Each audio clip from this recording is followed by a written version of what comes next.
persyaratan pelayanan, kesesuaian persyaratan pelayanan dengan jenis pelayanannya. Kesesuaian. Bahasanya kurang baik. Ya, setuju atau tidak? Enggak setuju lah. Enggak setuju. Mohon maaf, terutama saudara-saudara kita yang kurang mampu, seolah-olah kalau mereka karena pakai BPJS, kemudian itu di nomor 2-kan pelayanannya. Bahkan kadang-kadang ya pelayanannya kurang baik. Banyak orang dok ya, kalau masuk ada ruangan nggak? Saya kadang-kadang, lu mau nyari kamar, apa mau nyari dokter dengan peralatan yang canggih? Kalau nyari kamar ke Oyo sana atau ke hotel gitu kan? Setahun itu sekitar 2,3 triliun hanya untuk biaya cuci darah dan lain-lain. Di Indonesia nih? Di Indonesia. Jadi memang harapannya ke depan pasien-pasien ginjal itu bisa dilayani maksimal di Abdul Muluk.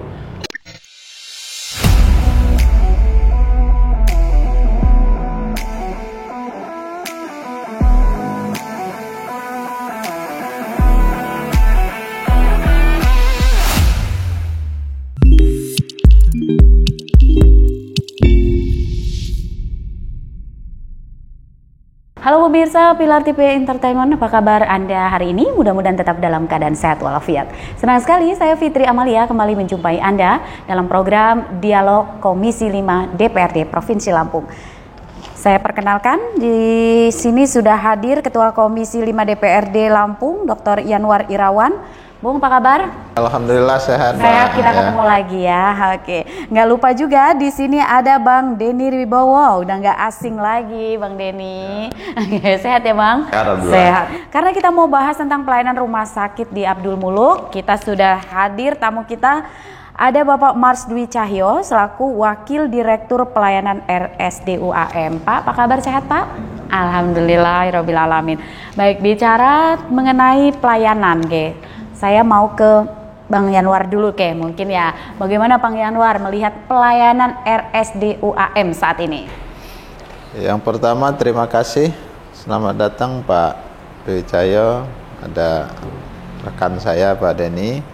Ini kalau kita bicara tentang pelayanan rumah sakit, saya kira ini karena memang kebetulan mitra kami, ini merupakan kebutuhan dasar bagi masyarakat. Oleh karenanya secara kasat mata hari ini kita bisa lihat ada perubahan-perubahan yang signifikan, terutama di rumah sakit Abdul Muluk gitu ya.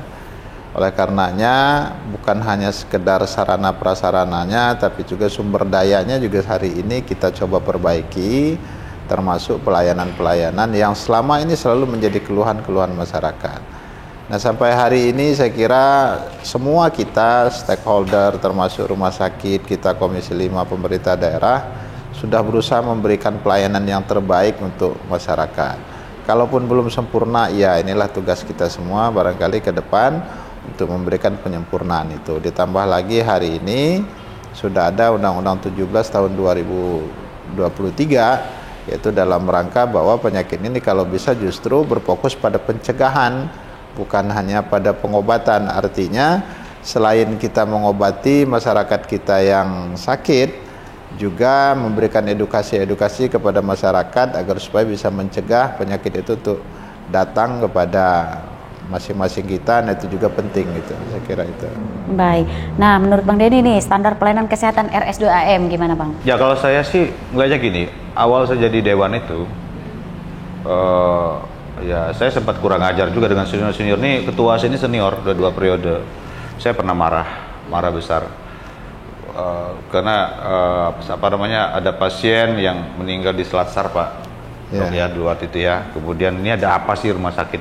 Terus kemudian akhirnya kami dari Komisi 5 ya nggak boleh dong kita harus marah-marah begini, karena ini bukan bicara persoalan bos sama anak buah, tapi kita bermitra.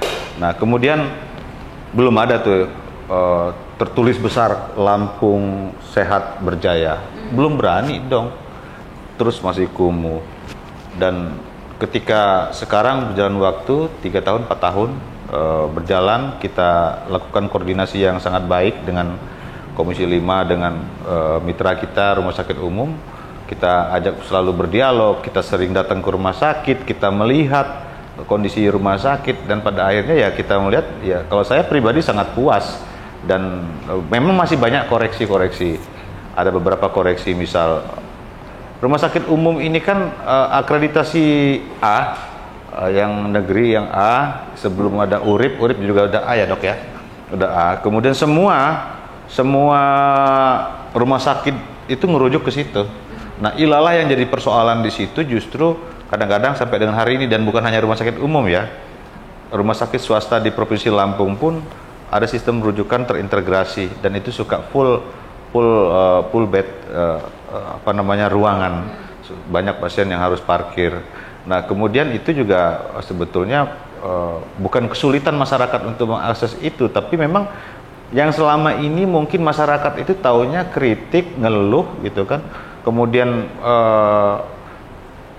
tenaga medis itu berhadapan dengan masyarakat yang pihak ketiga lah, paman, ibu, yang taunya marah, bilang ini bahwa ini nggak benar, pelayanannya nggak baik gitu kan. Dan kesini semakin baik. Jadi membangun manusianya. Rumah sakit Abdul Muluk itu kan suka kebagian ampas. Kalau tebu itu yang manis-manisnya habis di rumah sakit kabupaten kota, nanti pas ujungnya penyelesaiannya itu sudah habis. BPJS 7 hari ya dok?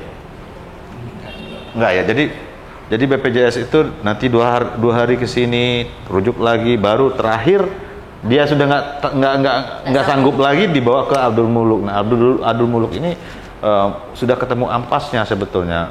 Padahal rumah sakit Abdul Muluk ya cukup sangat layak lah. Banyak yang jantung ya dok ya, terpadu, kemudian yang ginjal ya dok ya, kanker, tumor. Nah ini sudah kemarin tuh operasi apa sih dok yang kemarin bayi itu dok? Kembar siam gitu. Sudah ini sudah sangat bagus gitu. Nah, kemarin soal pasien yang suka kehilangan barang, sekarang udah nggak ada lagi. Karena security-nya juga sudah bagus, sudah baik ya, walaupun belum memenuhi standar semua ya. Karena kemarin tuh kita Komisi 5 mintanya 85-an security, nggak tahu sekarang udah berapa dok ya. 50 ya, tinggal sedikit lagi ya. Terus kemarin kita minta dibuatkan comment center ya, yang untuk memantau. Ya, tapi memang mengedukasi bukan hanya perawat, tenaga medis, tapi masyarakat. Kadang datang satu yang sakit, 12 orang yang nunggu. Nah ini kapan nggak dikasih, kalau dia ketemu orang kanan ngamuk dia. Ngapa kamu nyuruh saya kayak gitu kan? Itu mak saya segala mana gitu. Nah edukasi inilah, padahal kan orang sakit itu kan perlu istirahat gitu kan. Saya sering dibantu dengan warga saya yang di dapil saya, suka dibantu di rumah sakit Abdul Muluk untuk berobat, dan alhamdulillah saya banyak teman-teman di sana. Saya malam minggu itu nongkrongnya di Abdul Muluk, bertemu dengan beliau ini kerja bener loh, sampai jam 2 malam, sampai siapa lah ini, karena biasa ketemu pakaian dinas begini kan, ini udah pakai celana jeans lebih muda kan, siapa ini Dr. Cahyo kan ya.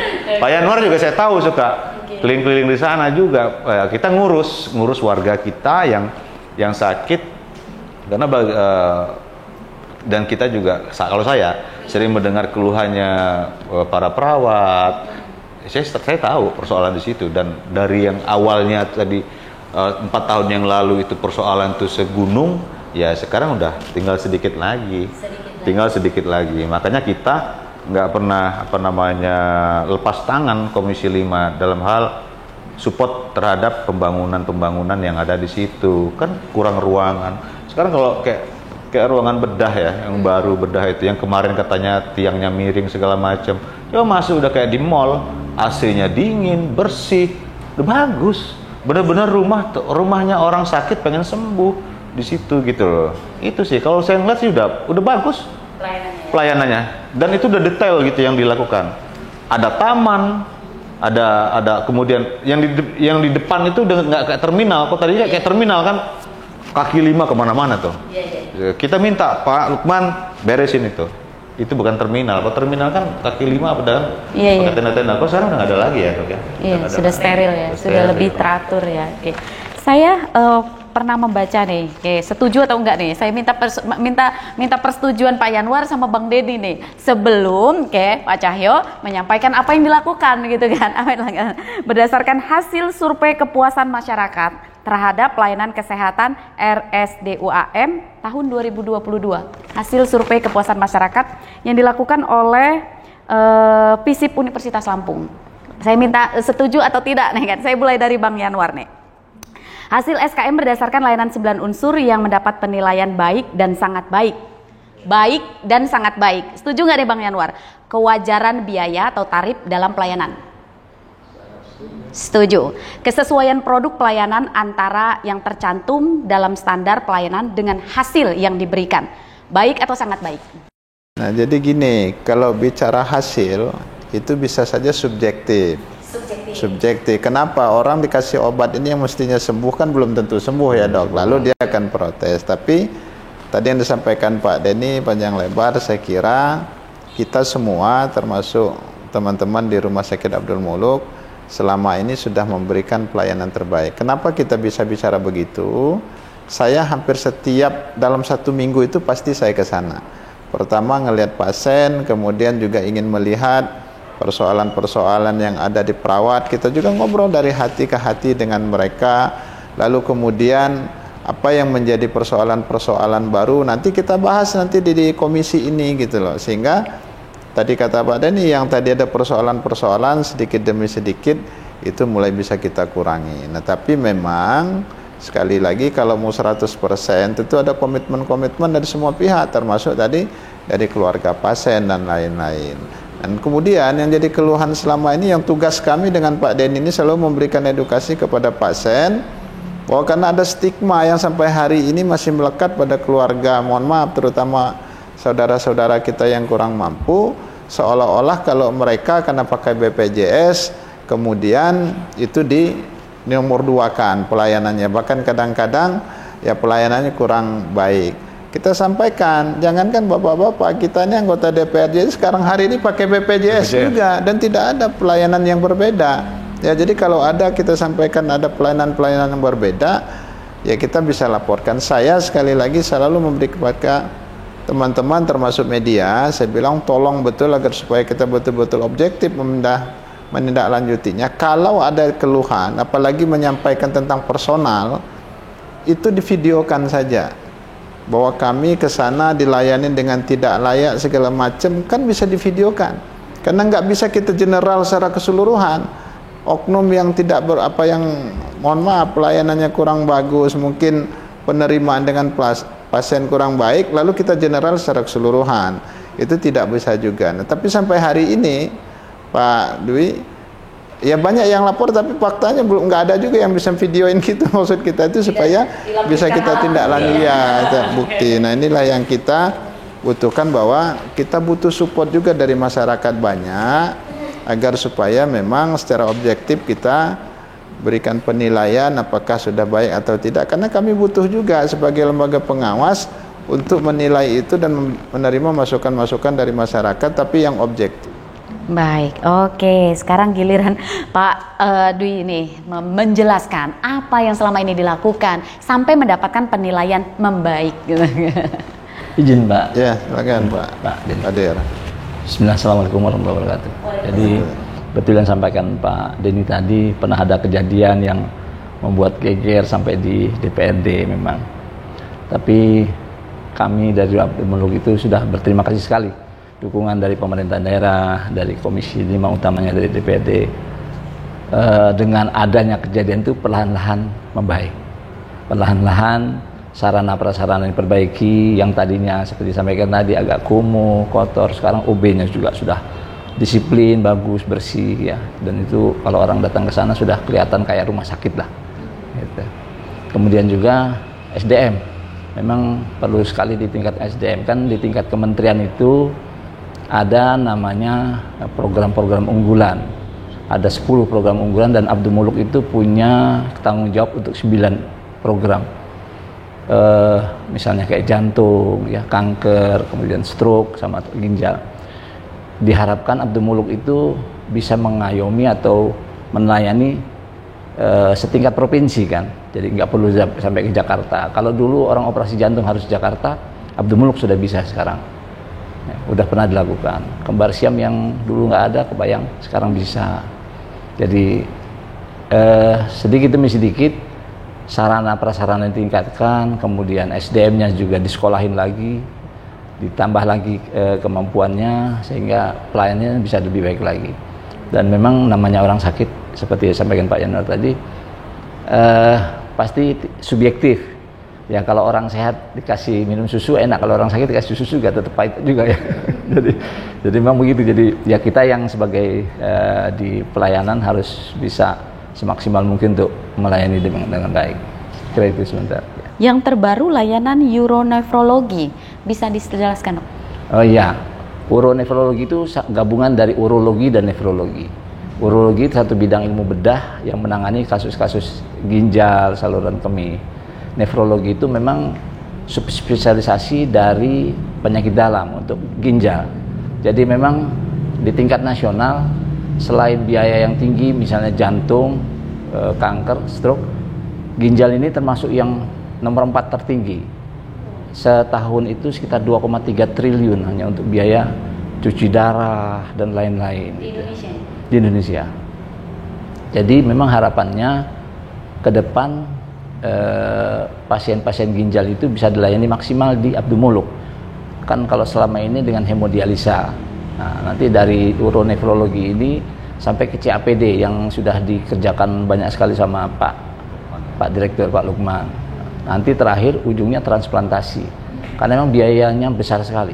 Bayangkan kalau orang cuci darah itu 1 minggu 2 kali, katakanlah rata-rata biaya 1 juta saja, itu berarti 52 kali 2. 100 juta lebih per tahun. Jadi kalau dia cuci darah selama 10 tahun 1 miliar 1 orang. Kalau penduduk segini banyak 9 juta. Ya, kita aja melayani cuci darah itu sebulan sekitar 1.600 sampai 1.800. Segitu banyaknya? Ya, itu baru Abdul Muluk. Rumah sakit lain juga banyak, klinik juga ada. Jadi memang kasus ginjal ini besar sekali.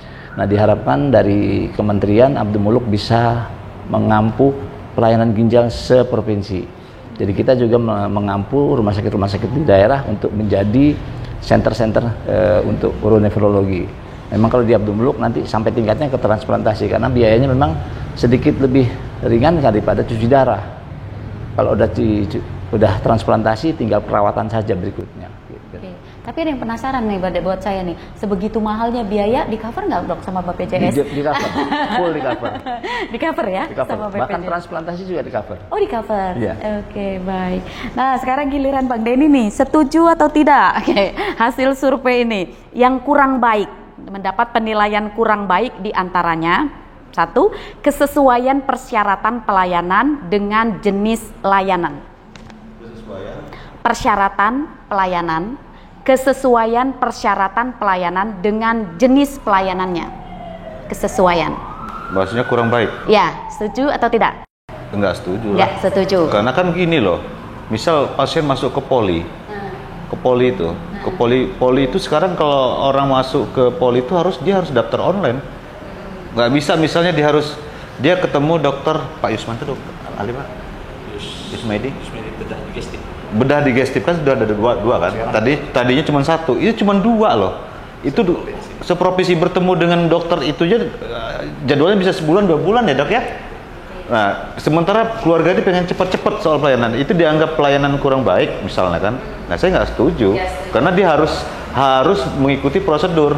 Karena dia kan rumah sakit rujukan se-Provinsi Lampung gitu, maka dia harus daftar online dulu melalui WA gitu kan ya. Kemudian kalau dia mau rujuk harus pakai sisrut. Jadi nggak terlantar. Jadi ketika dia masuk ke rumah sakit Abdul Muluk, ini pasiennya udah siap pegang, siapa dokternya megang, harus melakukan apa, dikasih obat apa, dimasukkan ruang apa. Sudah membuktikan ya. Iya, itu yang disampaikan oleh Pak Ketua tadi, Pak Ketua Yanuar, bahwa edukasi ke keluarga pasien itu, masyarakat itu lebih penting juga sekarang ini. Kita sudah mulai masuk ke ranah sana. Kalau persoalan tenaga medis hebat-hebat sudah hebat-hebat semua.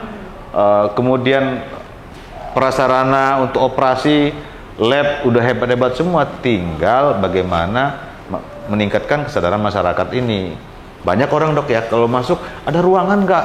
Saya kadang-kadang lu mau nyari kamar apa mau nyari dokter dengan peralatan yang canggih? Kalau nyari kamar ke Oyo sana atau ke hotel gitu kan gitu kan. Itu Pengen ngecup kamar dulu deh, pengen booking kamar dulu ya. kalau di IGD itu kan dia berarti dia dalam hal masih dalam Darurat. pemantauan ketat kan ya, itu ketua. Oke, baik, lanjut nih. Kemudian saya ke Bang Yanwar nih. Oke, kurang baik diantaranya. Setuju atau tidak kalau penilaian ini kurang baik? Kemudahan prosedur pelayanan di unit, sama kecepatan waktu dalam memberikan pelayanan. Ini dibilang berdasarkan survei kurang baik. Ya, sekali lagi penilaian itu subjektif ya, Mbak. Maksudnya kapan mereka bertanya dengan siapa itu akan menentukan hasil. Tapi yang kita nilai adalah secara umum ya. Secara kasat mata infrastrukturnya kita lihat, saya kira sudah ada perubahan yang sangat-sangat signifikan. Begitu juga pelayanan sumber daya, komitmen kami dengan Komisi 5 dengan Direktur dan Manajemen Rumah Sakit Abdul Muluk agar supaya melakukan pelayanan yang paling baik. Kami selalu membantu, itulah tugas kami. Saya dengan Pak Denny yang paling rajin. Begitu juga dengan teman-teman kita di Rumah Sakit Abdul Muluk. Kalau kita telepon, saya sering sekali juga dengan Pak Dir langsung. Pak Dir, tolong ada pasien masih dalam perjalanan. Oh ya siap Pak, nanti kita koordinasikan dengan ruangan. Tapi kalau dia mau merubah aturan, nah ini yang kadang-kadang kita repot. Contoh tadi disampaikan Pak Denny Poli itu kan tutup jam 12 ya Pak Dwi ya. Iya. Lalu dia nyampe jam 2 di sini ngomong, wah kami Pak jauh-jauh dari Lampung Barat sana sampai sini nggak diterima, ya udah tutup. Masa kita harus merubah aturan yang ada jam 12? Kita bilang tunggu besok. Di satu sisi memang kadang-kadang dilema, mereka mau nunggu juga. Kalau keluarga tidak mampu tentu persoalan di pembiayaan karena mereka belum bisa masuk rumah sakit. Kalau kita juga mau merubah sistem yang ada, ya bubar semua juga kita. Nah itu yang saya bilang, kalau penilaian seperti itu tergantung kapan dan dengan siapa mereka bertanya, itu subjektif. Tapi sekali lagi kita hanya bisa menilai secara umum bahwa sudah banyak perbaikan-perbaikan. Tadi saya sampaikan di awal, apakah sudah sempurna? Pasti belum. Itulah tugas kita semua untuk menyempurnakan. Baik, jadi ini kuesionernya disebar kepada siapa itu subjektif ya. Itu subjektif, iya. Kalau pas ditanya dengan orang yang pernah sakit hati dengan Rumah Sakit Abdul Muluk, oh saya ngalamin, kata dia kan benar juga. Iya, saya ngalamin. Siapa menerima yang isi kuesioner ini ya? Kuesionernya itu. Iya, sebenarnya gini, orang pasti saya juga mengalami gitu kan. Sulitnya bisa berobat di Abdul Muluk misal. Kan nggak bisa nih dari paskes pertama, dari puskesmas langsung tuh nggak bisa. Dia harus ke C, ke B dulu gitu, baru bisa dirujuk ke sana. Nah kadang-kadang kan sisrunya susah nih ngisinya, masuknya. Kenapa? Oke, dapat ruangan, nanti lagi dikoordinasikan dengan dokter yang bersangkutan. DPJP-nya. Kadang-kadang dokternya kan kalau udah tengah malam jam 10 malam kan udah pulang, dia by phone. Nah, kadang-kadang kalau kita WA kan namanya kita dari keluarga di rumah, slow respon gitu kan. Nah, itu kadang-kadang yang dialami masyarakat gitu. Dan itu bukan sebuah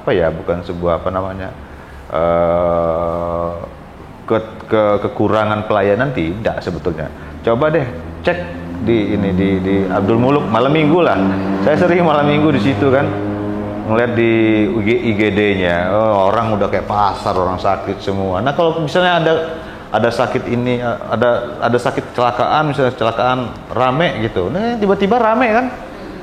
Nah ini yang menurut saya yang kalau soal di IGD itu, saya membandingkan dengan misal Urip Sumoharjo yang akreditasi A. Kita bicara rumah sakit swasta itu kan sebenarnya bisnis pelayanan, pelayanannya pasti bagus. Saya lihat kok IGD-nya kok sama kayak Abdul Muluk gitu loh, persis sama pelayanannya ininya. Bahkan Abdul Muluk tuh ada beberapa ring, ada 1, 2, 3, ada 4 ring. Jadi untuk masuk ke ujung itu ada tahapan-tahapannya gitu kan. Nah masyarakat kadang kan kalau berobat di Abdul Muluk itu jangan berpikiran ada ruangan-ruangan, tapi ada dokternya apa enggak, ada alatnya apa enggak, itu dulu. Jangan ngeluh di IGD kami, dan mungkin Pak Yanuar juga sering juga mendapatkan pengaduan masyarakat, lama bener pelayanan begini-begini. Tapi bukan lama, kita kan udah koordinasi. Yang sakit juga banyak. Iya, gitu. Jadi untuk koordinasi dengan dokter ahli ginjal misalnya ya kan, ini kan nggak butuh dokter jaga itu kan butuh konsultasi yang jaga di situ. Nah kadang-kadang udah ngadu dengan Pak Yanuar biar kita marah dengan rumah sakit dulu. Tidak mempan. Kita sudah pengalaman itu, tidak bisa seperti itu. Kita tahu gitu kan, prosedurnya begitu. Kita sudah nongkrong gitu. Ya kalau Abdul Muluk itu oke lah menurut saya, udah sekelas udah bisa lah dia terima rujukan dari luar provinsi ya. Misal untuk jantung nggak perlu ke harapan kita, kalau dari Palembang dari mana-mana sudah bisa, sudah sangat pantas gitu kan. Cuman Abdul Muluk itu ada 2 kelemahannya. Yang pertama itu kekurangan tenaga medis. Tolong koreksi kalau kekurangan tenaga medis, hampir 300-an tenaga medis ya, 300 sampai dengan 400 kekurangan 3 tenaga medis. Kemarin sudah terbantu revisi undang-undang ASN. Jadi yang honor-honor itu punya peluang untuk diangkat jadi P3K. Kalau masih seandainya kemarin tidak direvisi, itu bangkrut kita. Keluar semua tuh ada hampir 400-an ya, Dok ya. Wah, yang kedua, yang punya ngutang-ngutang di Rumah Sakit Abdul Muluk itu kemarin kan sempat ramai dibahas oleh Pak Gubernur kan, karena rekomendasi Komisi 5. Nah, dan teman-teman itu bener loh, dokter itu kadang sudah operasi 20-30 orang pasien operasi tapi nggak dibayar. Nah ini kan kalau dia tidak dibayar itu akan mengurangi kinerja gitu loh. Loyalitasnya. Iya kinerja, saya iya harusnya pulang jam 2 gitu kan. Akhirnya pulang, akhirnya karena dia mampet dia harus cari, mungkin ya punya tunggakan juga, punya cicilan juga, angsuran juga. Dokter kan dia harus buka praktek di rumah sakit lain gitu. Alasannya begitu. Nah dua ini sebetulnya. Nah kalau pegawai itu sudah dipenuhi, itu kita punya presiden sweep ya, itu udah bisa aktif gitu. Tapi yang sekarang aja sudah sangat representatif. Ruang tunggu di bawah itu tempat pendaftaran sudah ada ya ketua ya, sudah ada. Terus satu lagi, saya kadang-kadang kayak saya Pak RT di situ loh. Saya datang, saya datang ke situ dong, ketua. Kok orang-orang tengah malam kok emang nggak ada ruang tunggu gitu kan, tempat istirahat, padahal setiap gedung itu punya, mana ya? Ada musolanya, ada sejadahnya. Ya kadang-kadang sejadahnya juga dibawa pulang. Tahu saya, hilang dikasih tempat istirahat gitu. Kemudian tempatnya bersih gitu kan. Nah, saya tahu. Jadi memang diperlukan sekali edukasi ke masyarakat. Kalau ke rumah sakit yang nunggu cukup 2 orang bergantian.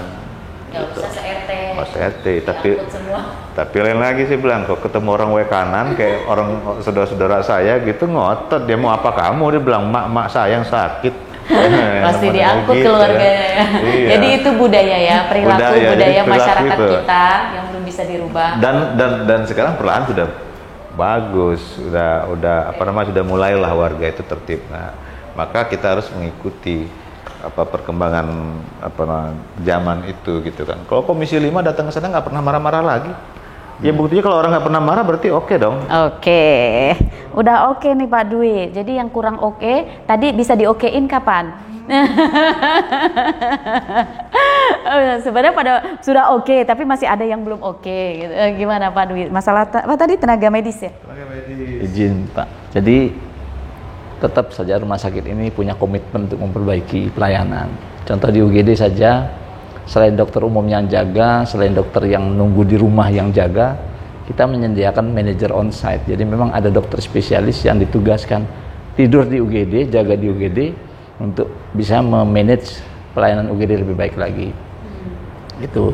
Demikian juga di Poli. Di Poli itu sudah diatur lagi, disusun lagi bagaimana pola poli yang bagus supaya pasien ini datang terlayani, jangan sampai nunggu terlalu lama, atau ya terutama bagian obat barangkali juga Pak. Jadi insya Allah obat juga gitu, kita punya kerjasama dengan farmasi sehingga mungkin pasien nggak perlu nunggu lama, atau nunggu di rumah nanti obat sampai ke rumah, lewat pos bisa, lewat apotek terdekat juga bisa. Jadi memang ada inovasi-inovasi yang disampaikan Pak Direktur kepada bawahan, kepada kita semua supaya peningkatan pelayanan itu dirasakan. Tapi memang komitmen ada, tapi tuntutan tetap aja banyak. Iya, tapi kayak dan kita butuh itu sebetulnya untuk koreksi kita. Iya, siap. Yang belum terjawab tenaga medis ini, tenaga medis, kekurangan tenaga medis, bagaimana nanggulanginya nanti? Tenaga medis maupun para medis memang, terutama para medis sebenarnya sampaikan Pak Denny tadi, jumlah bed dengan jumlah perawat yang melayani itu terus terang kurang, apalagi kan Abdul Muluk itu pegawai negerinya banyak juga yang udah mendekati usia pensiun kan gitu. Sementara yang terakhir itu ada P3K. P3K itu memang bisa barangkali mengurangi lah kebutuhan itu, tapi tetap masih kurang. Makanya kemungkinan insya Allah kalau didukung sama Pak Januar, insya Allah kita ada kemitraan. Jadi kita mungkin bisa mencari kontrak kemitraan dengan dokter maupun dengan perawat supaya bisa memenuhi kebutuhan. Oke. Gitu. Jadi ya, kayak outsourcing gitu bukan? Iya, ya mungkin seperti itu. Tapi Kontrak tenaga medis kontrak. Tenaga medis kontrak. Dokter kontrak gitu. Karena kita ini maunya tambah bed, tapi kalau tenaga nggak ada kan kasihan. Siapa yang juga. Layanin ya nanti ya? Iya. Malah buruk nanti pelayanannya, kan lama betul gitu kan. Itu. Pelayannya satu, perawatnya 1, pasiennya 10 gitu kan? Oke, baik. Oke. Jadi dalam waktu dekat memang sudah penjajakan itu ya Pak ya, untuk menanggulangi tenaga. Oke, apalagi yang ingin disampaikan ini, setuju atau tidak nih? Oke, balik lagi ke Bang Januar, setuju atau tidak? Ini kurang baik hasil surveinya, kurang baik ya. Perilaku petugas dalam pelayanan terkait kesopanan dan keramahan. Saya ulang, perilaku petugas dalam pelayanan terkait kesopanan dan keramahan. Hasil surveinya kurang baik. Setuju atau tidak? Lagi-lagi pasti jawabannya subjektif. Karena kalau petugas itu artinya lembaga secara keseluruhan. Tapi kalau oknum, ya kita harus akui lah. Itu yang sering saya sampaikan juga dengan kalau ada yang melapor ke DPR, melapor ke saya bilang itu oknum namanya. Dan oknum juga nggak bisa juga serta-merta, kita ini harus bijak ya. Kenapa? Kita sendiri kadang-kadang di rumah mau berangkat kerja habis ribut sama istri sama suami, sampai nanti di rumah sakit dibentak-bentak sama orang, ya pasti dia cemberut, pasti dia juga protes. Nah, tapi hari ini boleh nggak saya kasih masukan dikit? Dialog kita ini sebenarnya mestinya tadi melibatkan pengamat atau masyarakat umum, sehingga kita bisa menerima masukan ya Pak Dwi ya. Iya, sehingga kita bisa menerima pendapat yang lain yang secara objektif juga bisa. Kalau saya dengan Pak Denny, saya hakul yakin betul kalau kami ke sana pasti dilayani dengan baik. Nah, ini kita juga pingin secara objektif, apakah itu berlaku juga secara umum? Mestinya tadi ada pengamat lah atau masyarakat umum yang mewakili, apalagi pernah ngalamin, sehingga inilah buat koreksi kita memperbaiki ke depan. Walaupun kita sudah berusaha, sekali lagi ada oknum yang memang kadang-kadang lain. Masyarakat kata Pak Denny tadi, orang sakit harus kita senyumin, padahal memang yang ngelayanin memang seorang juga memang nggak suka senyum, kan repot juga kita. Tapi intinya bahwa kita semua menerima masukan-masukan seperti itu, apalagi kalau dia bisa disampaikan kurang baik, ini menjadi motivasi, menjadi cambuk untuk kita semua Pak Dewi dalam rangka memperbaiki. Tapi harus objektif juga mana yang kurang baik disampaikan kepada kami. Kemudian yang kedua, dokter ini memang sangat berpengaruh pada kinerjanya ya, terutama misalnya yang kan kita ini kerjakan untuk menghidupi keluarga, untuk mendapatkan sesuatu. Kami sempat bahas ya, jujur saja ada kabupaten kota yang menggunakan jam kesda lalu tetap berobat ke rumah sakit Abdul Muluk, tunggakannya sudah sekian bulan nggak dibayar. Di satu sisi, nah ini baru kejadian kemarin Pak Dwi, ada pasien saya sakit mau dioperasi, dokternya ngomong, katanya coba nanti dulu kita koordinasikan dulu karena ini pakai jam kesda. Sementara ada himbauan agar supaya di stop dulu karena jam kesdanya belum bayar. Ini jadi persoalan buat kita. Yang jadi masalah pemerintah daerahnya, orang sakit harus ditunda dulu pelayanannya. Karena benar juga, kamu orang punya utang bayar dulu sih mestinya gitu supaya ini. Kalau enggak ya ikut aturan pakai BPJS semua kan gitu kan. Ini kan sudah BPJS sudah menawarkan, nggak mau tapi pakai jam kesda. Jadi iya, jadi ini juga jadi problem buat kami, karena kami di DPR ini Pak Dwi seolah-olah seperti malaikat, semua urusan dilaporkan kepada kami. Iya, semua betul. Jadi kalau lemak kuping udah berat itu kita dulu. Kalau kami nggak layani itu, kalau kami nggak layanin dengan cepat, marah. Katanya anggota dewan nggak bekerja dengan baik, kan gitu kan. Nah, jadi ini juga menjadi pelajaran buat kami, supaya kalau di Rumah Sakit Abdul Muluknya pelayanannya baik, tentu kami tidak perlu lagi secara maksimal harus itu, tapi tetap saja bahwa masyarakat menjadi fokus utama kita agar pelayanannya tetap diperbaiki terus. Oke, boleh nggak kalau saya jadi contohnya? Mestinya kan ada yang pernah nerima layanan gitu. Boleh nggak kalau saya cerita di forum ini gitu? Mudah-mudahan ini nggak terjadi lagi nih, Dok. Saya tahun 2019 pernah bawa pasien kecelakaan. Saya yang bawa, saya ditanya pakai BPJS atau umum. Nah, ini masih kayak gitu nggak, Dok? Kalau kecelakaan nggak boleh BPJS. Kalau kecelakaan emang nggak boleh pakai BPJS. Pada akhirnya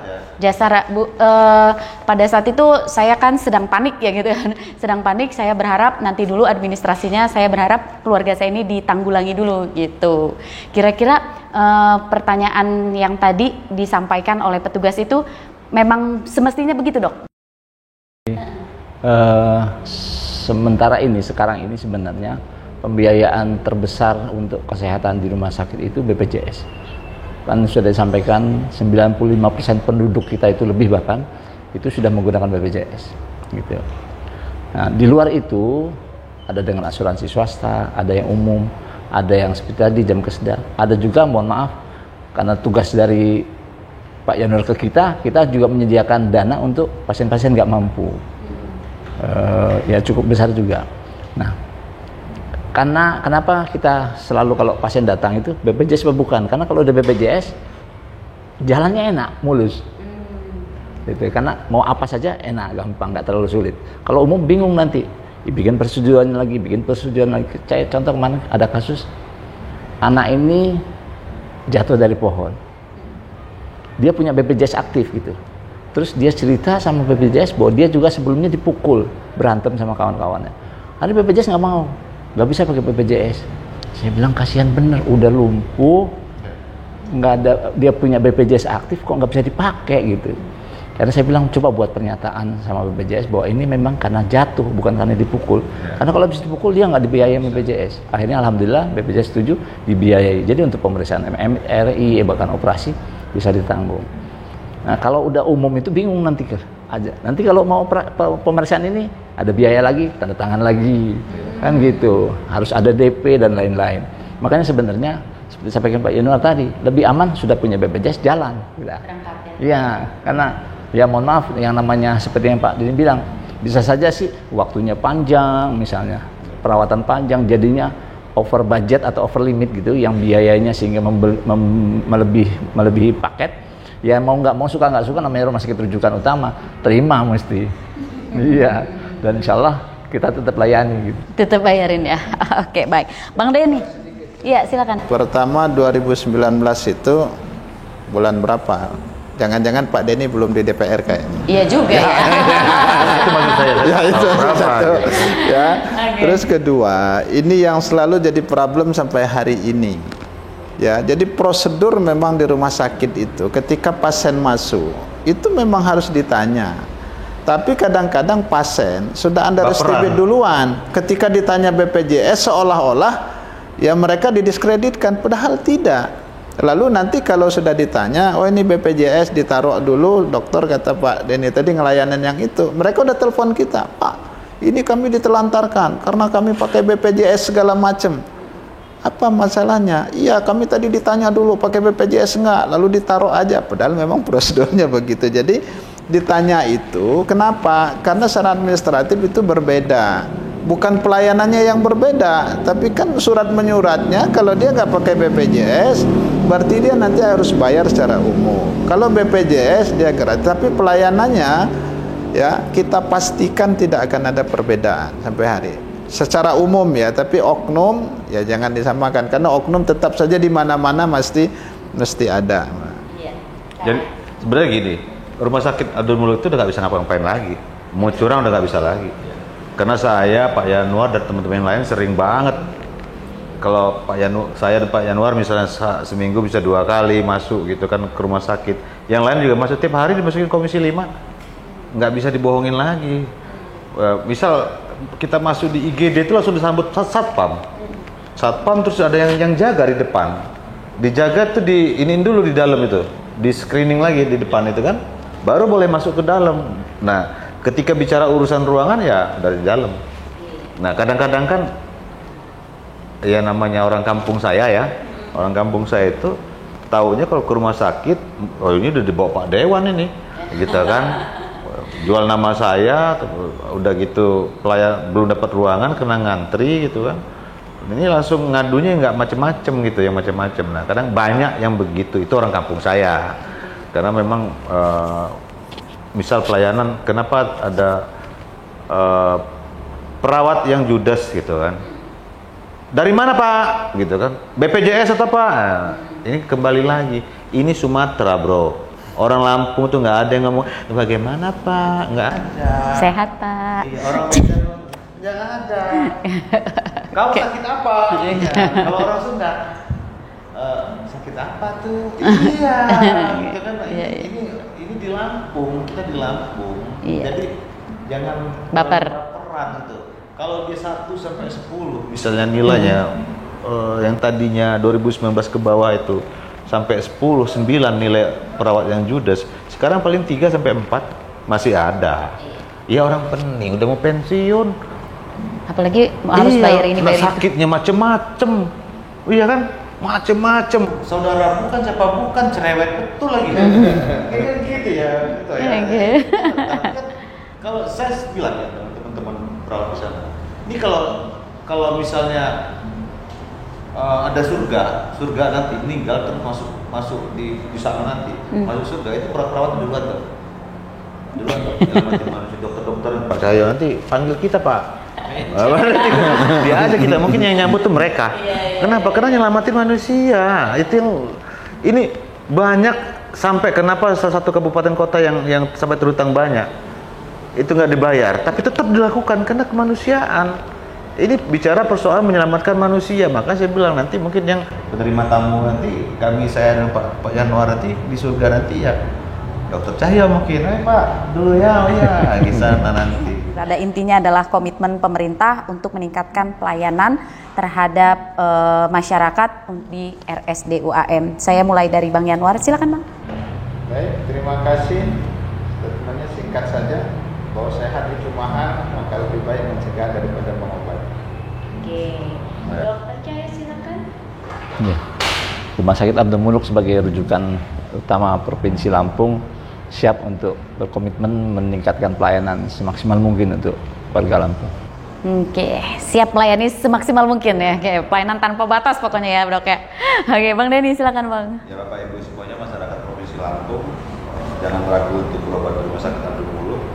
Kami dari Komisi 5 akan selalu mengawasi dengan ketat bagaimana pelayanan Rumah Sakit Abdul Muluk.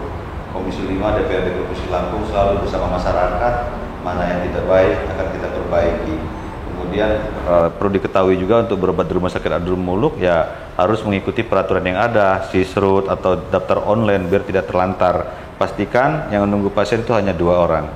Saya pikir Rumah Sakit Abdul Muluk adalah rumah sakit yang paling baik yang ada di Provinsi Lampung dalam hal pelayanan di luar rumah sakit swasta lainnya di Provinsi Lampung.